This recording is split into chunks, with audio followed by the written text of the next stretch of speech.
Hello and welcome to our live talk today, courtesy of the British Council, on Diversity Week in Azerbaijan, where we will be talking today on finding solutions for employment for people with disabilities in Azerbaijan.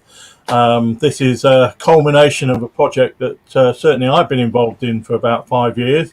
And we have a range of distinguished speakers today to take you through our program, where we'll be looking at some of the new projects and existing projects that have taken place in Azerbaijan over the past 5 years since we first brought up the subject in a conference that I remember attending in Baku. And we've come quite a long way in that short period of time, where we've had changes to political legislation in the country. And we've had several conferences following that, looking at the experiences of disabled people involved in the workplace, and having learnt some of the lessons from placements that we've been able to set up through the British Council in conjunction with BP and a few other employers.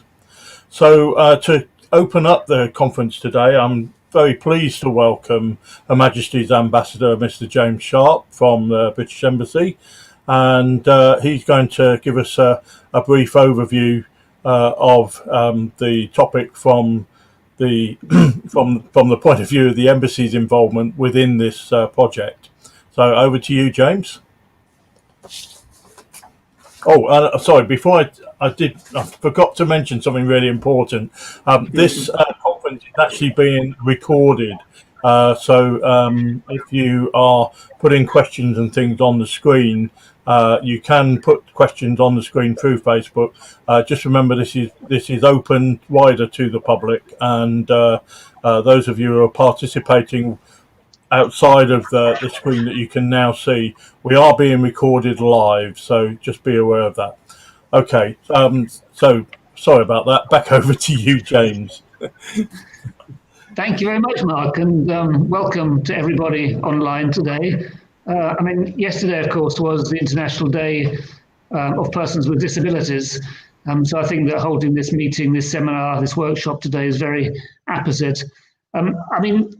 In terms of background, I think we all know that in recent years, there's been quite a big change in approach globally towards people with disabilities. Instead of them being a problem to be put to one side, they're now seen much more as an opportunity. Just because you have a disability, it doesn't mean you can't contribute to whatever, to arts, to sports, to society, to the economy. In fact, thinking now, of course, is that you can bring something different, something additional, with new perspectives to what we're all trying to achieve.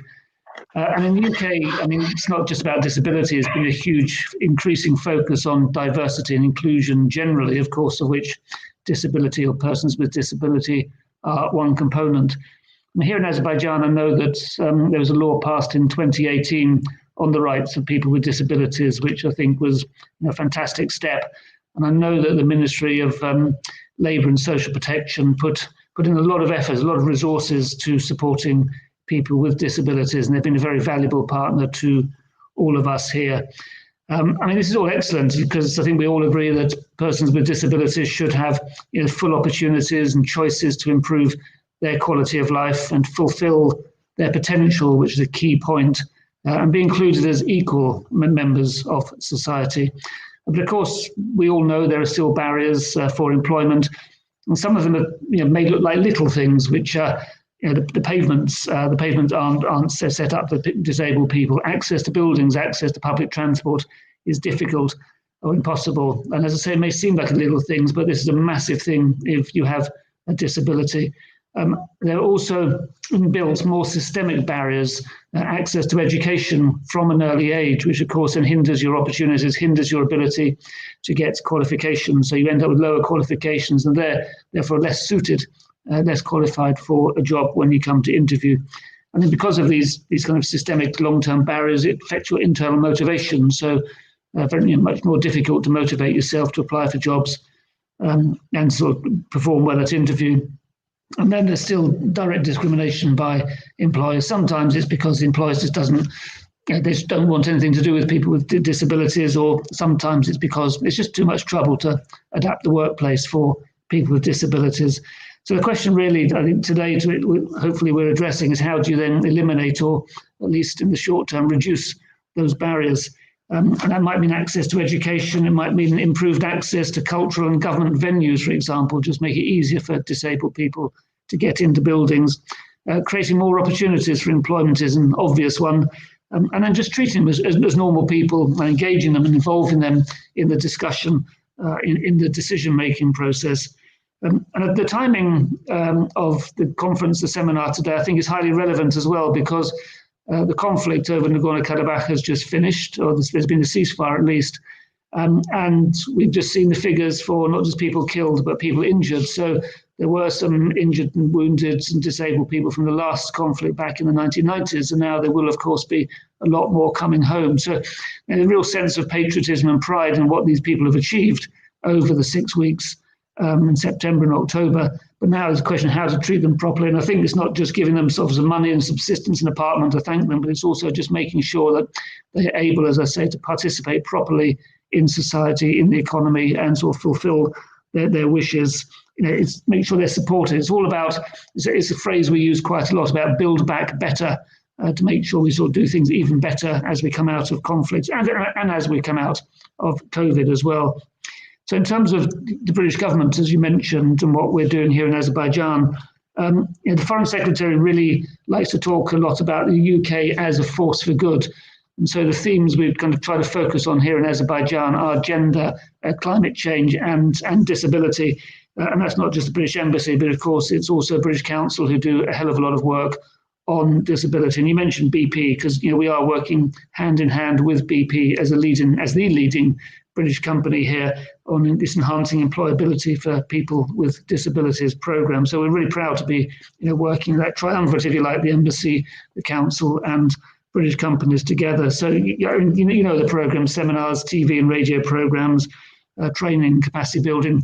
I was due to give an interview yesterday at Hazard TV with Summer, but that unfortunately had to be postponed because of coronavirus and the increase in numbers here. But hopefully we'll be able to do that fairly soon as well.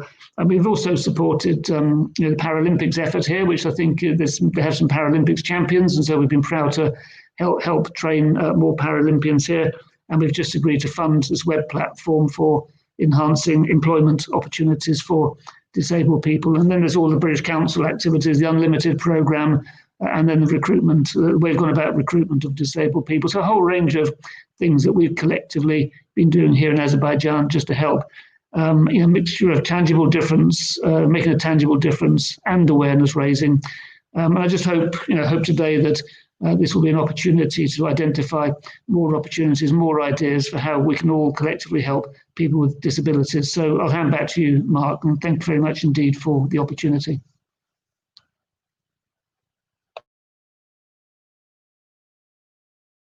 Your microphone is muted, Mark.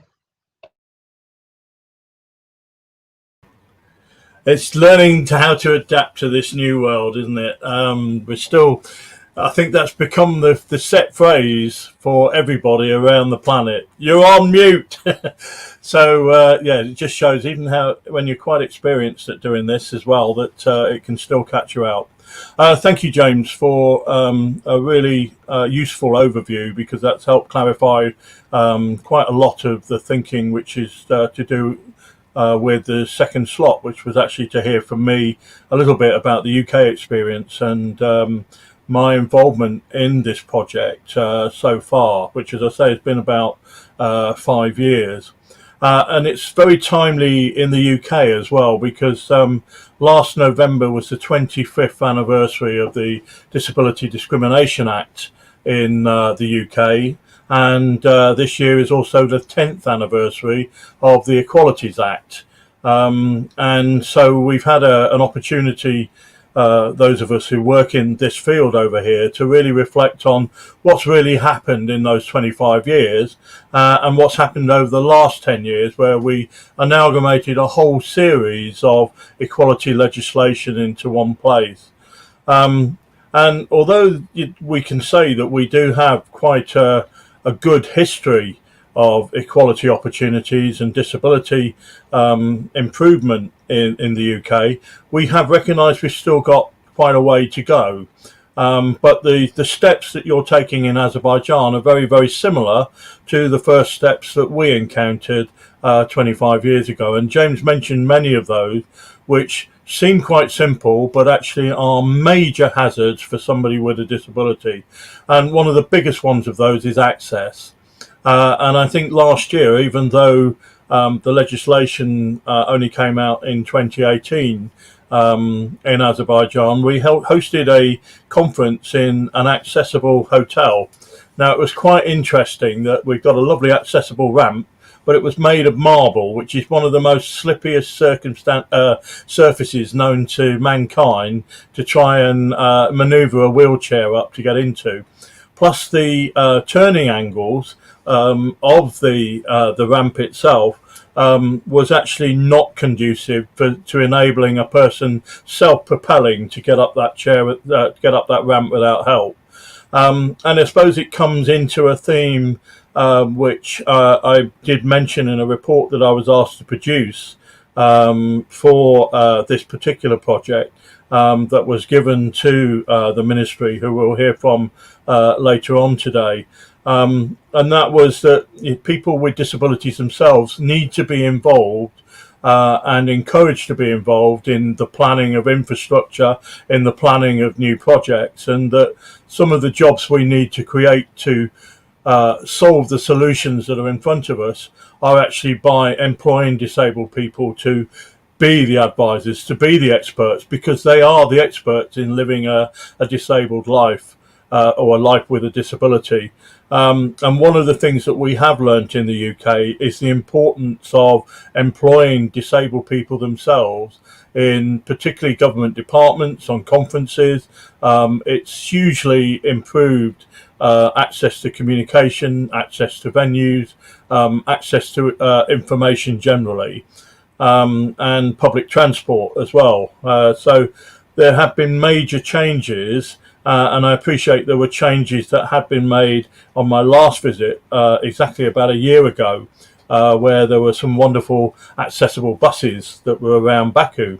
But the thing is, it's about how you join that up. If you can't get into Baku to get onto an accessible bus, having an accessible bus isn't going to be very helpful for somebody that lives out of town where the buses don't actually go out to, or a person can't get out from their apartment down a set of steps to go and get the bus in the first place.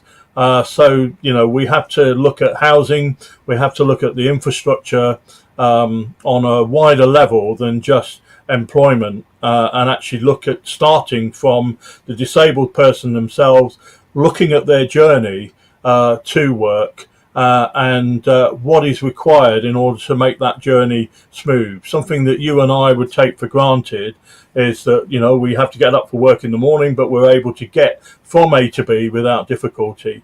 And that process in itself is fraught with a number of difficulties. So it's not just transport, it's about accessible housing, it's about actually having access when you get to your place of employment, and then even if you can get through the doors at your place of employment, it's smaller things that again we take for granted. Can you access the toilet? The number of places that disabled people have attended or gone to, and then they've had difficulties getting to use basic facilities, and that loss of dignity is massive for an individual if you cannot actually join in with the everyday functions of daily life, and that in itself becomes a difficulty and a barrier, an unnecessary barrier for people to actually maintain or carry out employment. So what's actually happening? There's been a lot of initiatives that I noted and put into my report. One of those was I was very privileged to see the new DOS centre that had been built in the centre of Baku, which was the first fully accessible building with the accessible transport links and all of the rooms, and I'm glad to say the toilets were accessible as well, and so were the meeting rooms and the assessment offices, and it shows what can be done when there is a good collaborative process in place. And I know that the plan was hopefully to roll things out, but obviously this time last year nobody saw that we're going to see an escalation of the conflict with Armenia, or that we were going to see the coronavirus hit so hard. And obviously the impact of those two things, I'm sure, have actually held back some of the aspects of what we're about to hear today. But it will, I'll wait until that particular section comes up in our talk. Some of the things that we were able to discuss as part of my working document was looking at wider things that we could do with employers themselves. So looking at tax incentives to employ more people with disabilities, to look at capital projects where there could be shared funding between government and private sector companies to do some of that capital infrastructure work that's needed, such as ramps or changes to toilets. And it's important, again, that as part of those projects, that disabled people are encouraged to be part of the planning.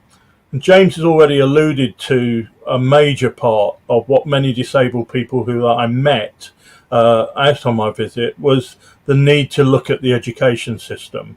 Many people with disabilities do not have acquired disabilities, they have disabilities from birth.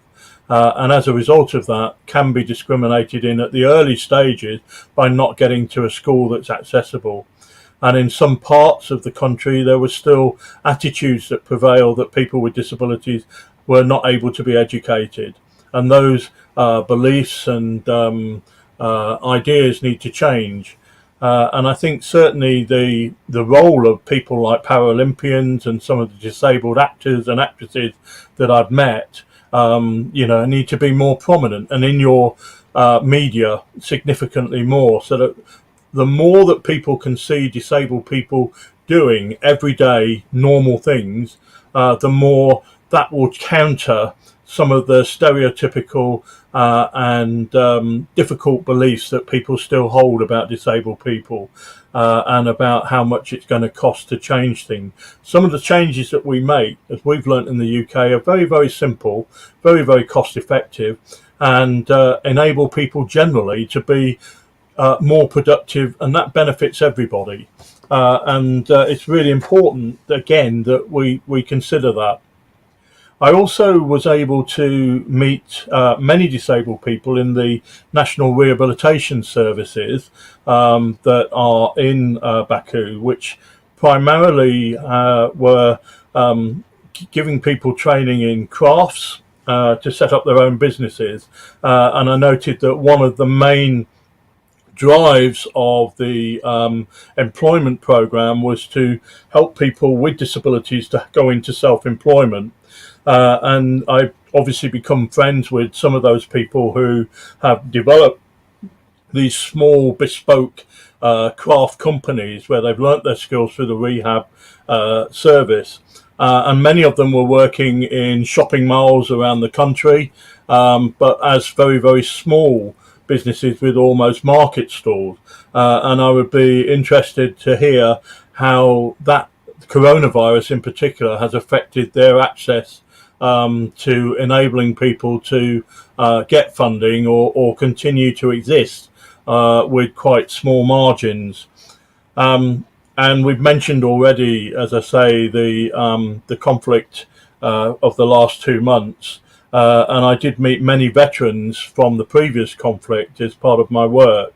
And I think the issue that we also have within the current definition of disability as we see it in Azerbaijan is that it doesn't cover some of the key disabilities that in the UK we recognise. So, for instance, long-term mental health problems. And many of the veterans that I spoke to, a couple of them also had post-traumatic stress disorder. And that's a different sort of accommodation into employment to say somebody that has that uses a wheelchair or has a physical disability as a result of their injury. It doesn't mean that people become employable because they've got a mental health problem. Mental health has ups and downs, as we're all aware, and people can be productive when they're in their positive phase. And I think what we've learned from coronavirus is there's lots of other ways now that we can involve people in work, like such as working from home and giving us a wider range of flexibility in the way that people can become employed or come to work. But that brings us back to making sure that we focus on employability skills themselves. So having good IT skills, having good communication skills, having access to the internet is another way in which we can make people more employable. So the focus on wider technological infrastructure should also be something that we need to be considering as part of a way of bringing disabled people into the workplace and giving people more flexible ways of working than perhaps we've had previously. So these weren't even in consideration at the time that I wrote my report last year, because we hadn't had a clue what was coming around the corner and how much we would all start to rely, as we are today, on information technology. As I say, this conference would have normally been happening probably face to face in a hotel venue somewhere, but here we are online across many different countries, many different places, come together for this particular conference. So one of the things that we've learned with the changes is that there are often opportunities, and I think we need to reflect on the opportunities that have been presented to us by the changes that have happened to people's circumstances, certainly following the recent conflict, certainly following coronavirus. It gives us a good chance to look at how can we do things better. And I think that's the focus, really, that when I come to introducing Sabir later on, I'm hoping that I can hear a little bit more about how the government hopes to move some of these changes and some of the ideas that I put across to them a bit further. Bearing in mind the restrictions that we've all been working under recently. So there's a lot to think about out there. I think the UK experience is it's taken us 25 years to get as far as we have, but there are still attitudes prevailing about employability of people, say perhaps with learning difficulties, with mental health, but there are really good projects out there that in my country, where already we do have people with learning disabilities working. We do have flexible working arrangements for people with mental health issues. However, it's often things like a pandemic where the first people that are hit are often the most vulnerable. And I think certainly what did come to mind for me was that seeing all those small craft, self-employed entrepreneurs, how have they been hit in particular by what's happened? So a lot of changes for all of us, but I feel a lot of hope and a lot of areas in which we can actually develop infrastructure and develop equality of access to employment. Okay, well, that's enough from me. The next speaker that we have today is Tamam Bayati from BP, and BP have been heavily involved in both the conferences that have been developed, but also in rolling out apprentice schemes and in taking on disabled people themselves in their workplace. So over to you, please. Thank you, Mark. Good evening, everybody. Good evening. All others who can't see on my screen. I'm very pleased to be here today and address this important seminar. And I represent BP Azerbaijan. My position in BP Azerbaijan is Communications Manager and also Social Investment Manager, which is directly related to the project that we successfully did with the British Council. I believe, and I'm here to share BP's experience in being inclusive with regard to persons with disabilities. And also I believe I'm here because together with our co-venturers in the BP operated project here in Azerbaijan, we funded and together with the British Council successfully led a major social investment project for the past 2 years aimed at enhancing employability of the persons with disabilities and enhancing the opportunities for them to be recruited and work for various organizations. There are a lot of quotes that say that how a society treats its its disabled is the true measure of that society, of a civilization. And we believe this is very true. And now I would like to share the experience in the way that BP treats this topic, the employability of the persons with disabilities and how we can include them in everything that we do as an organization. We in BP have always treated anything that is related to this topic, that's to issues related to persons with disabilities, as part of our diversity and inclusion curriculum. In fact, diversity and inclusion are an important part of everything that we do, of our business, core business even. In BP, we have created an inclusive corporate culture and an inclusive workplace, which is dependent on how we relate to others based on their abilities. Our values and behaviors are tied to an inclusive workplace with a special.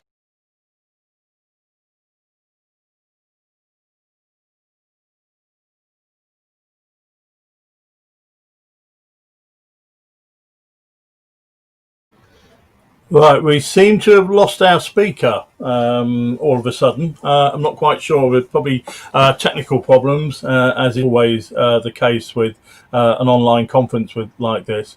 While we try to get Tamam back, I think it would be a good point to bring in Sabir Goyevjev, who is the Deputy Director of the Department of Social Protection of Disabled People at the Ministry of Labour and Social Protection, to talk about how the government in Azerbaijan have not only responded to things since the new act in 2018, but also some of the issues that have been raised, of course, by myself and by James in our earlier comment.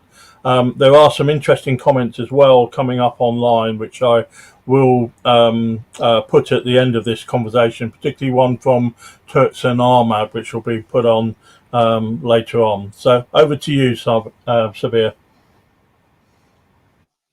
So good evening, everyone. Thank you, Mark. It's a pleasure of mine to take participation in this event. And one correction, Mark, I am not deputy. I am more than 2 years. I am the head of the department. Maybe there was some mistype. My apologies, it's okay. It's the notes I've been given. Yes. Yes, I'm just reading comments as well and listen to Mr. Sharp and Tamam Bayatlı and you as well. First of all, I want to talk about the policy making side from the government side, and as a Minister of Labour, what we did, what we are doing, and what we are going to do in order to make life for the persons with disabilities better in Azerbaijan. As you know, Azerbaijan is the first country which ratified the UN Convention on the Rights of Persons with Disabilities in 2008. And after this period, Azerbaijan take a lot of obligation in order to improve the lives and the rights of the persons with disabilities and its implementation in Azerbaijan.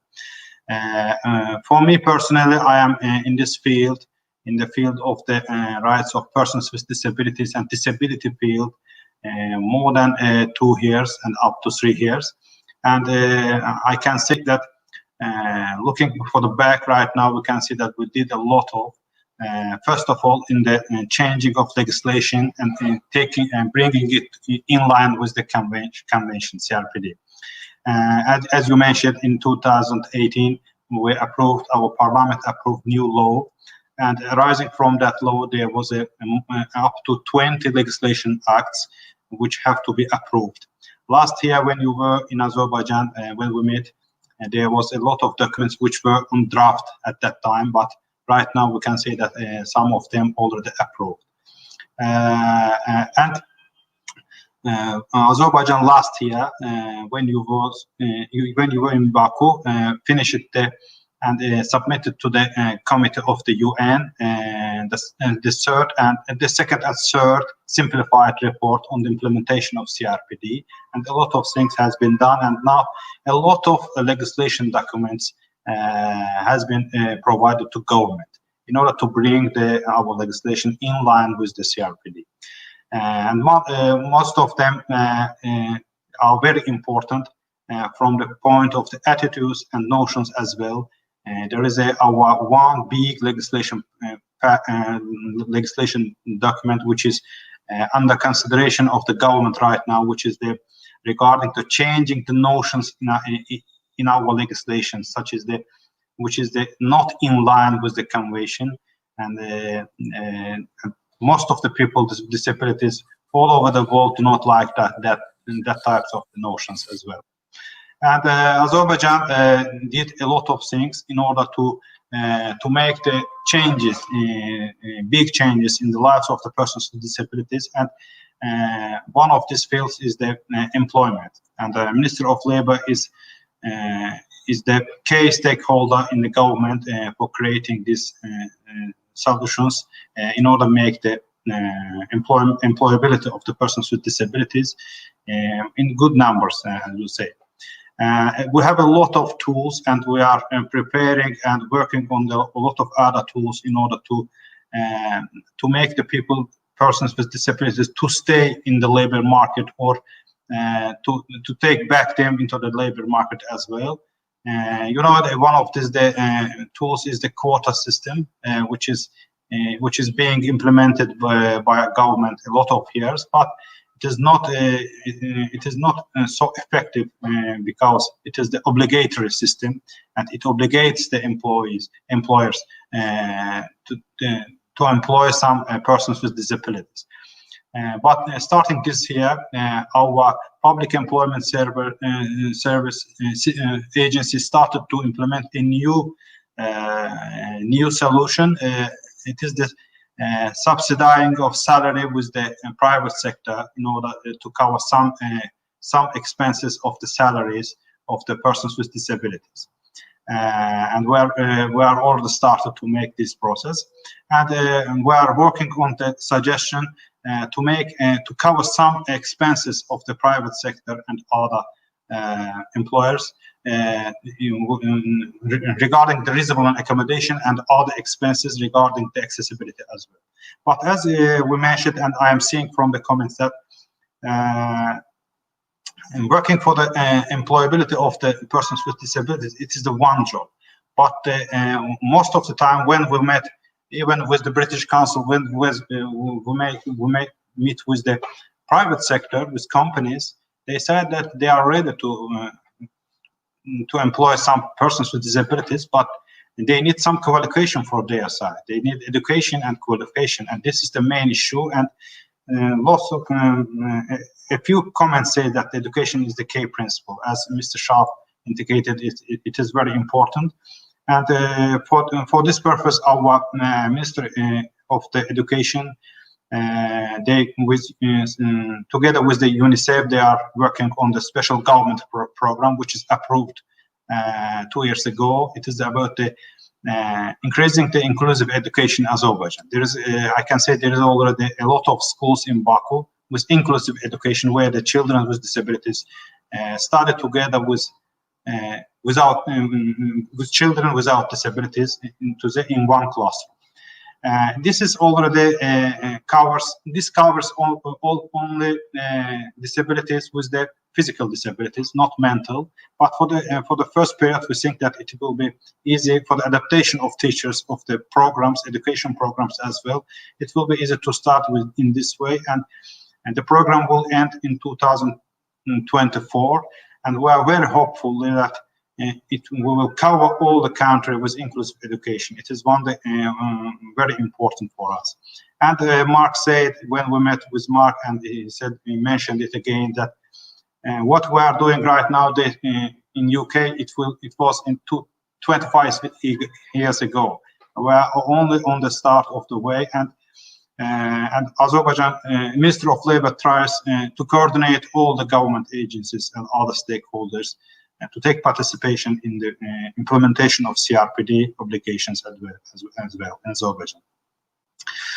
Besides, I want to say that regarding the infrastructure, pavements, and accessibility of the public buildings and other buildings, first of all, we are working right now on the creation of a special information system.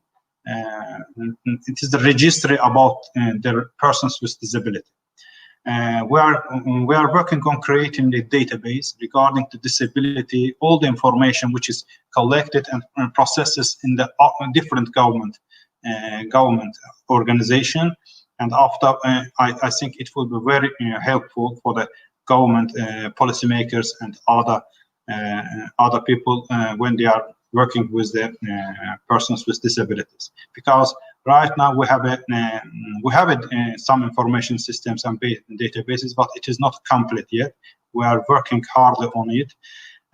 After creating that information system, we will have a good database for analysis and creating solutions for the persons with disabilities as well.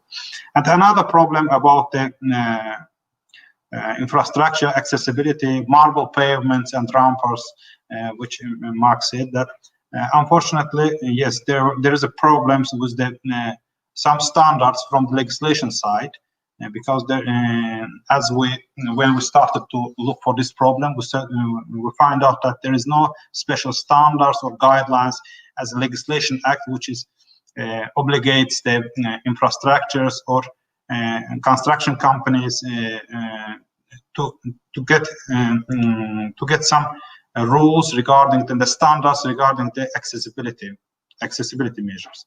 And right now we prepared with some NGOs, which are the representatives the persons with disabilities. We created special standards regarding the accessibility. There's a lot of information. It is a technical document, and we are working on it, and hopefully next year it will be approved by the government. And I think after this, we will have a legislation binder for the construction companies, and they will fulfill their obligations and consider the persons with disabilities as well. Another very important document is about the which is right now on the consideration government as well. It is the reasonable accommodation, providing reasonable accommodation to the persons with disabilities. You know that this is the one of the clauses of the Convention of the Rights of Persons with Disability, and there is a special general comments of the Committee of the Persons with Disabilities of UN, and this document is already in consideration, and it provides another rights for the persons with disabilities in order to get their rights fulfilled by the others, especially by the employers as well. Another important thing, when Mark, you were in Baku, we talked about the special regulations on the Cabinet of Ministers, which creates an obligation for the government, stakeholders and organizations in order to make their websites accessible for the persons with disabilities. And this document already approved in the January of this year. This was the first decree of the Cabinet of Ministry, and it obligates all government organizations and until the end of this year to make their websites accessible with the Web Content Accessibility Guidelines 2.1. It's standard. I can talk a lot about this. And another important issue about our recent war, our liberation war against occupation of Armenian forces, and we are working right now the special regulations of the regarding our veterans and the people who get injured during the war, we have another information system which we are working right now with other government organization is creating the information system regarding the our soldiers which injured and left the army, and this will help us to create an information base about the war injuries and war veterans as well, and comprehensive information about the disabilities as well. That's a lot. I think we can continue, and I want to thank British Council for this event. I think, as I remember, there will be another event on the 11th December, and as this and that event will be with the help and the support of U.S. Embassy. I want to take the opportunity and thank all the staff who is involved in the creation of this meeting. Thank you.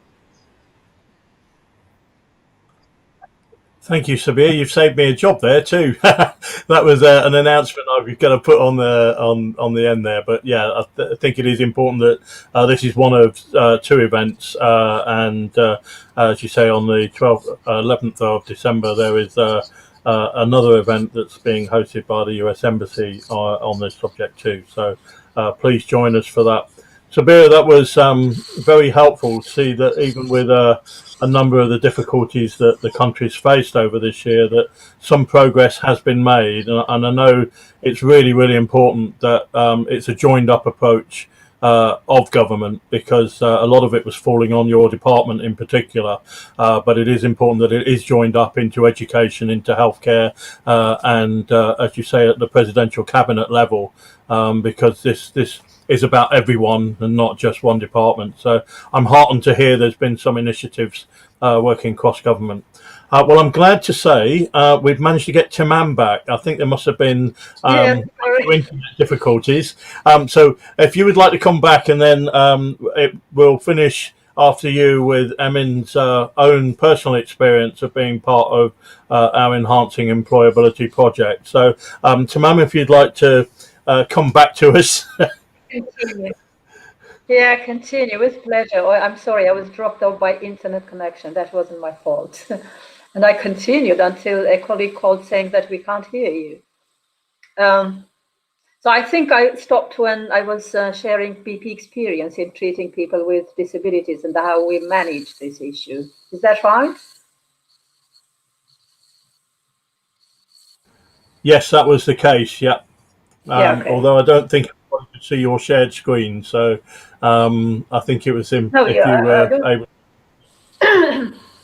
Okay. Yes, I was talking about we treat in BP all issues related to all topics, and that all that is related to persons with disabilities as part of our diversity and inclusion curriculum. This is part of that agenda within BP. So we don't have a specific, the persons with disability topic within the business. It's included in diversity and inclusion agenda. Diversity and inclusion, in fact, are an important part of our business everywhere. In BP, we have created an inclusive corporate culture and an inclusive workplace, which is dependent on how we relate to others based on their ability. Our values, corporate values and behaviors are types an inclusive workplace with a special focus on one team, which is one of our values. In doing so, we do recognize that not everyone works or communicates or even physically moves in the same way.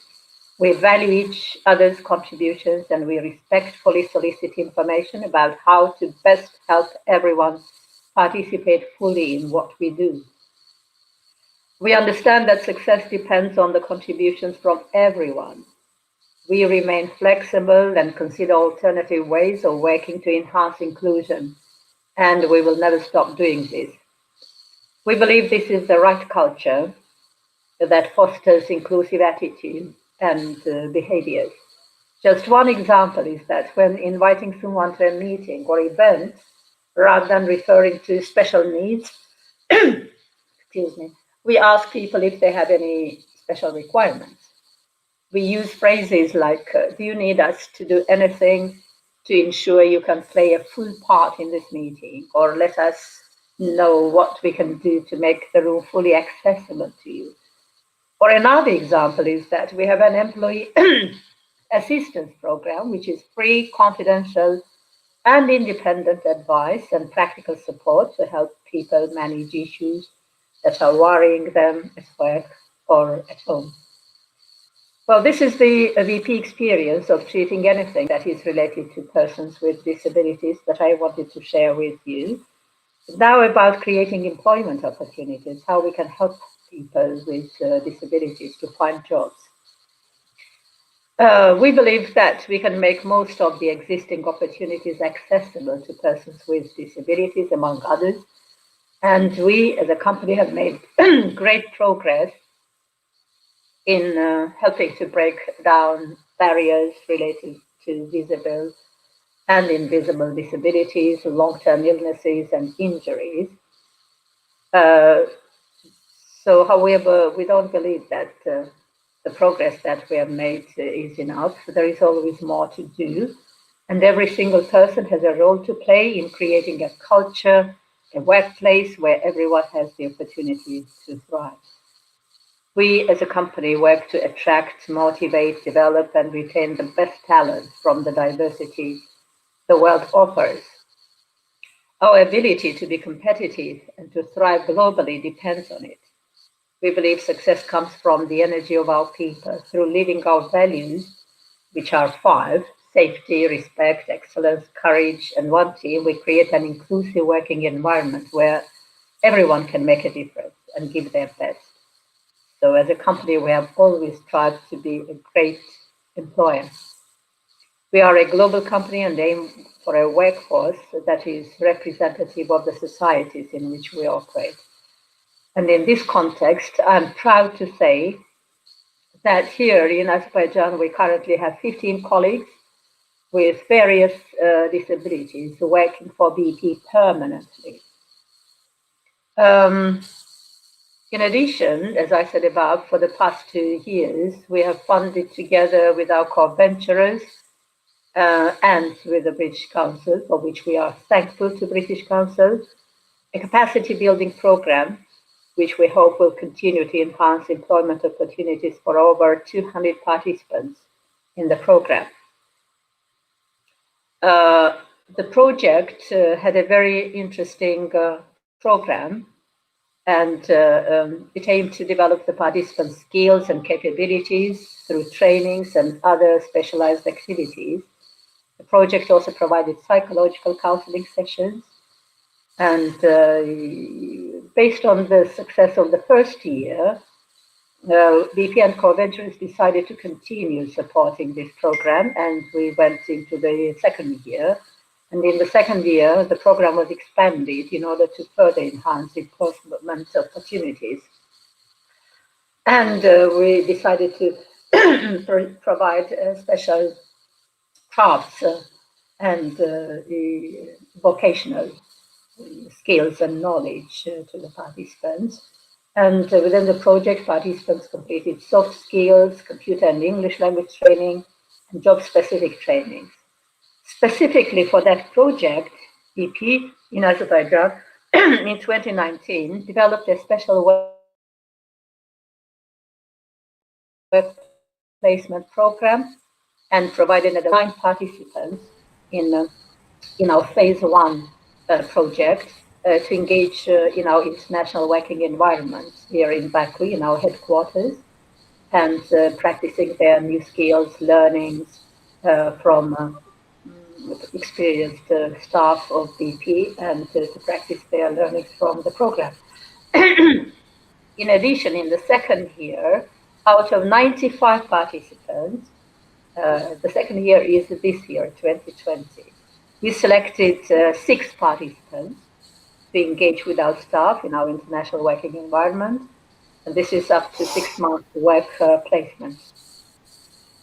We also arranged together with the implementing partner, British Council, a 2-week online job fair where all the participants had an opportunity to meet with potential employers who were representatives of 31 organizations from across Azerbaijan. In total, as a result of the job fair and individual interviews, including VP's selection process, 15 participants received short or long-term job placements in different organizations this year in 2020, including, as I already said, 6 job placements within VP. In addition, here in Azerbaijan, we have supported the Paralympic movement and a selected group of Azerbaijan's Paralympic athletes since London 2020 Olympic Games.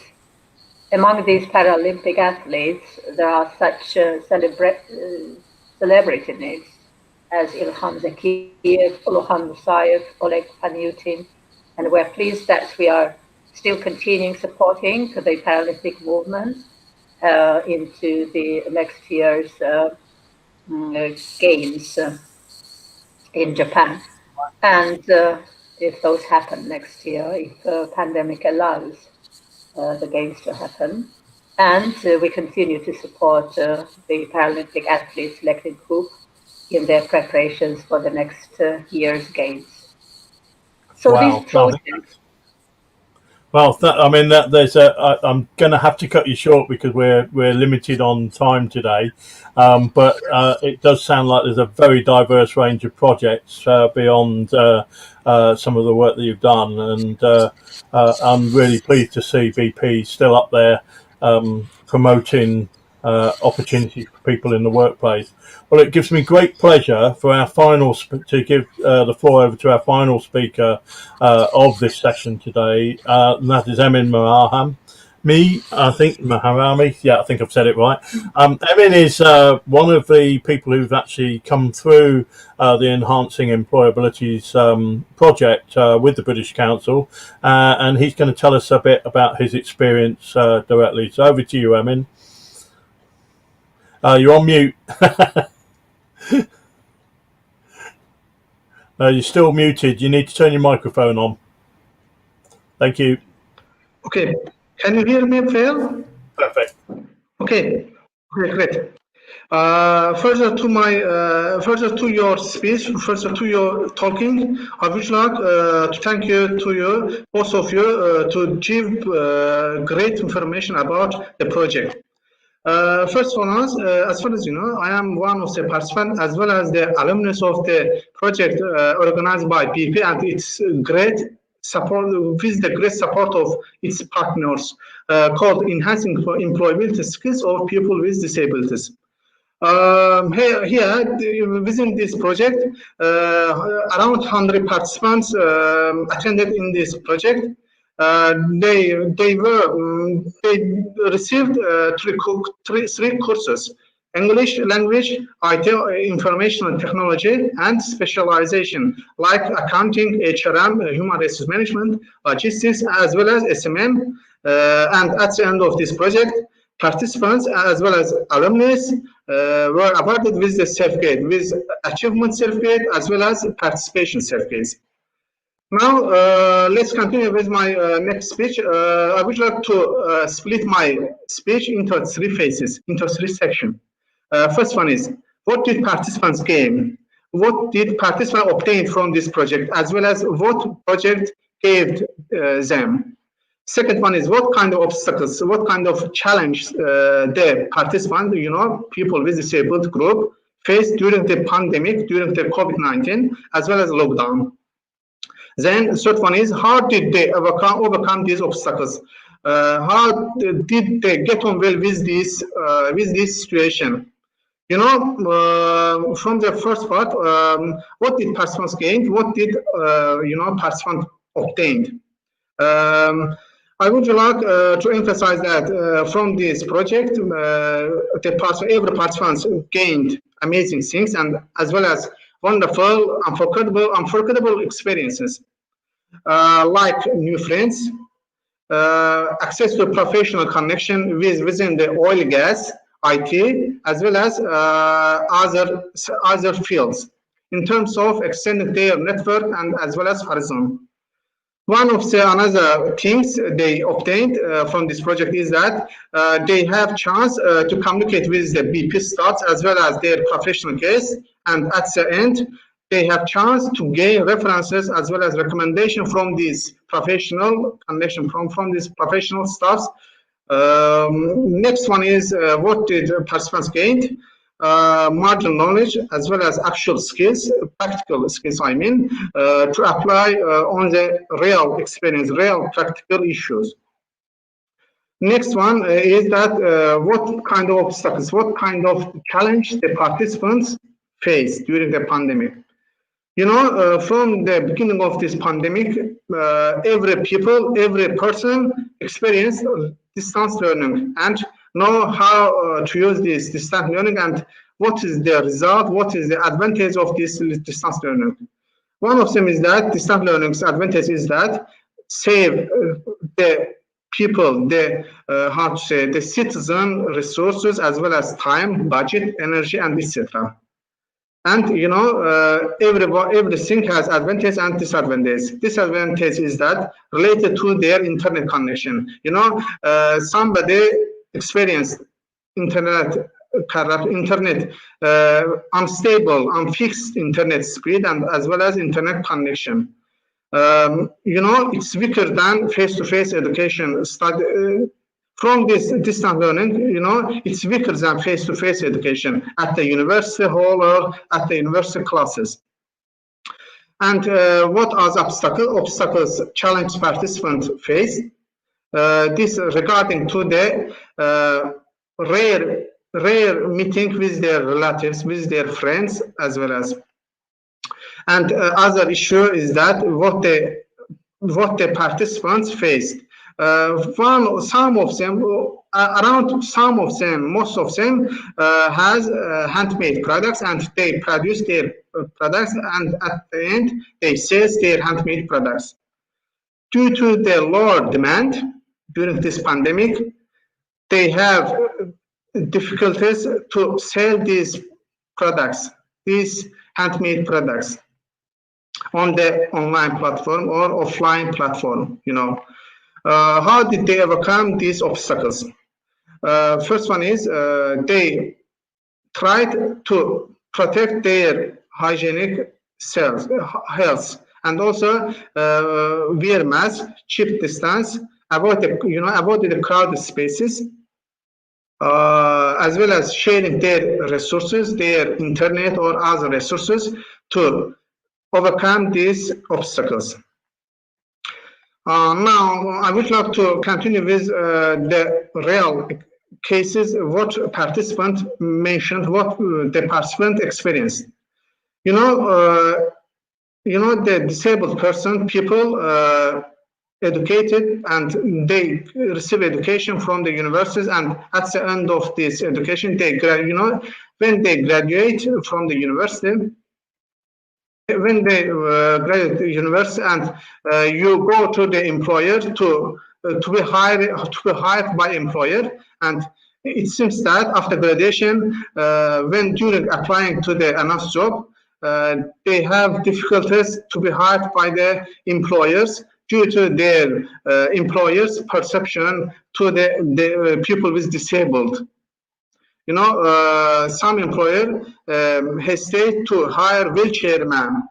They think that they guess that how they can undertake how they can, how the wheelchair man and the disabled man undertake specific work-related tasks. You know, some specific tasks, and they have perception, that employer perception, that how they undertake these jobs.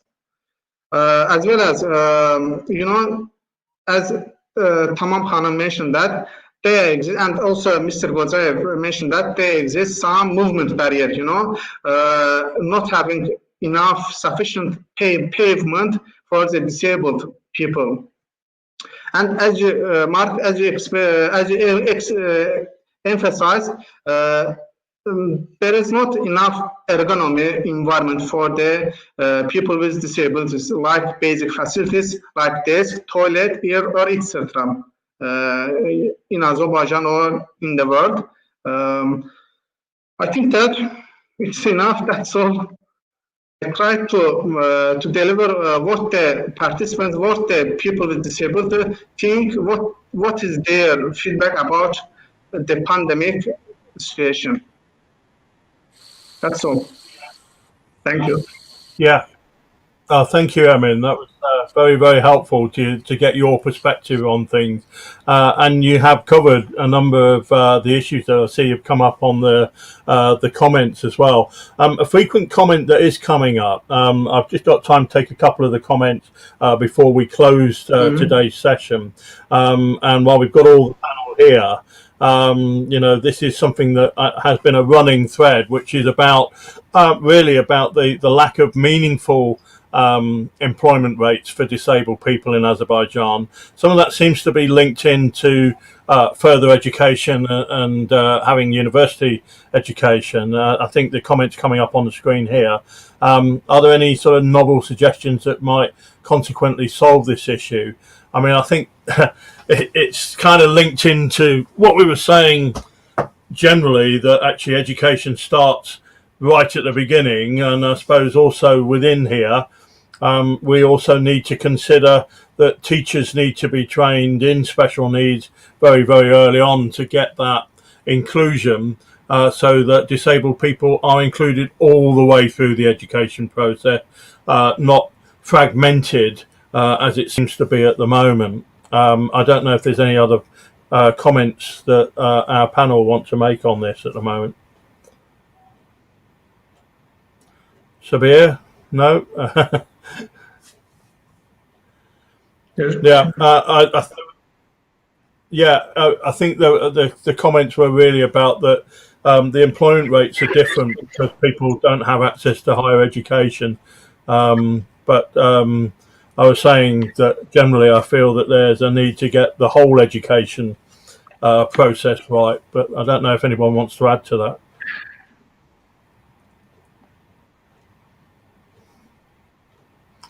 There's a comment been highlighted on the screen by Ashkan there. Again, it's about accessibility of schools. I mean, it really does start with education. I think we can't get away from that fact. We can work with adults as we are doing now, but if we don't have the education system right, if we don't train teachers in special needs education and to be more supportive in schools, it's going to create barriers going forward. Mark, I think, as I mentioned about the inclusive education governmental program, but I want to say that this is not the short-term reform, because reforming all the education system and to be inclusive to all the types of the disability, it is very difficult, complex, and a long way to go in order to make this approved. But what we have right now, we have a lot of pilot schools, as Ministry of Education provided information about this. We have a lot of, because besides the accessibility of the buildings itself, because you know that most of the schools which built, there is no accessibility in that schools for the persons with disability, children with disability as well. And all of these issues about the money and time, it is about the budget, and especially in these difficult times and in the times of pandemic. But it is very difficult to cover all these issues. But what is the good news is that the government already knows where to go and how to go. And it has its own roadmap, and with the technical assistance and support of UNICEF and UNICEF experts. I don't know, maybe another international organization taking participation in this program as well, but I know exactly that UNICEF is in close collaboration with the Minister of Education, and pilot pilot projects in Baku schools shows that the examples is very good. But another problems from the side, there's a lot of problems about making education all inclusive. This is the question. One of the problems is accessibility. Another problems of the to prepare the teachers for this kind of the education, because they need to be trained for the to teach children with disabilities, because there is a they have to know how to deal with the children with disabilities. And another issue, the education materials, curriculum and etc. must be prepared, alternative formats of the books in the schools. And not another very important issue is the attitude of the children, parents of the children, because we know a lot of cases when a lot of parents do not understand the issue, and they just do not want their children to be in the same classroom with the children with disability, because they do not have any information about this, and they just simply say that I don't want my kid to be in the same classroom with the children with disability. This is about the very important about another very important clause of the convention. It is the awareness raising, which we are as a ministry we are fighting with this. We are preparing a lot of information, a lot of papers, and we are changing the legislation in order to change the notions, which is the insultive for the persons with disability, with the notions in the CRPD. And awareness raising, again, I want to say that awareness raising is very important for the inclusive education too. As we see that when from my work, from my experience, I saw that disability and the rights of the persons with disability, it is a question about education, question about employers, employability, and other rights, education, and etc. It is very complex, and it requires the collaboration, not only the government sector, but all the private sector and the people of the government in this country as well. And awareness raising is one of the very important points. And in last 2 years, in our minister's Facebook social media channels, we shared a lot of information regarding the rising awareness about the rights of the persons with disabilities, their parents, their relatives, and etc. But what I am seeing that we have a long way to do, because one point is the changing the legislation is very long and very difficult process. And sometimes it takes 1 or 2 years, because right now we are working on the new model of the disability assessment criteria we talked about with you, and it is under consideration with government stakeholders more than 1 year. It's going up to 2 years. We still have problems. Right now we are working with the Minister of Education in order to pass this. It shows that certainly there's a lot more collaboration, and you're right. And I think, we have to be realistic. As I said, the UK model took 25 years to get where it is, and disability awareness raising is a major part of how we change social attitudes, and involving disabled people actually in that, and making sure that they are properly represented in media and culture and sports, so that dispels the myths that people have about disabled people, and the more that their presence can be normalized in terms of everyday society, on posters, on adverts, on television programs, that will really help and create employment opportunities as well for people to be involved in the creative arts. I've met some incredibly talented disabled actors in Azerbaijan. I was very lucky to see a production of Steinbeck's Grapes of Wrath at the theatre, and it was, although I don't speak Azerbaijani, I was still moved by the whole the whole process. The actors were superb, and I think it's opportunities like that and the public seeing stuff like that that will help with that change of attitude. And disabled people need role models to look up to, you know, that I can do that, I can aspire to that, and that's, you know, something that, you know, we as a culture, as a people need to be involved in. Yes, yes. And another thing which we must consider maybe for the next meeting for the 11th December, because I see the one comment that I know one person with disability, Rafael name. I know him personally from my work. He says that the translation will be good for us in order to understand what we are talking about. Maybe alternative translation, interpretation, or some subtitles may be very useful for persons with disability. We are talking about disability, and we do not have inclusive streaming right now for the persons with disability. Because this is actually very difficult. When we are, our public relations department works and prepares a lot of materials to be shared to the society, and I am pushing them to prepare in alternative formats, to create interpretation, subtitles, and other formats for the persons with disabilities in order to understand what was talking about, what is going on. Okay, thank you very much. Well, I'm going to bring an end to this. We've overrun, but I would like to thank all of the contributors to today's Facebook conference, and all of the participants who you can't see, who've been providing us with lots of comments throughout.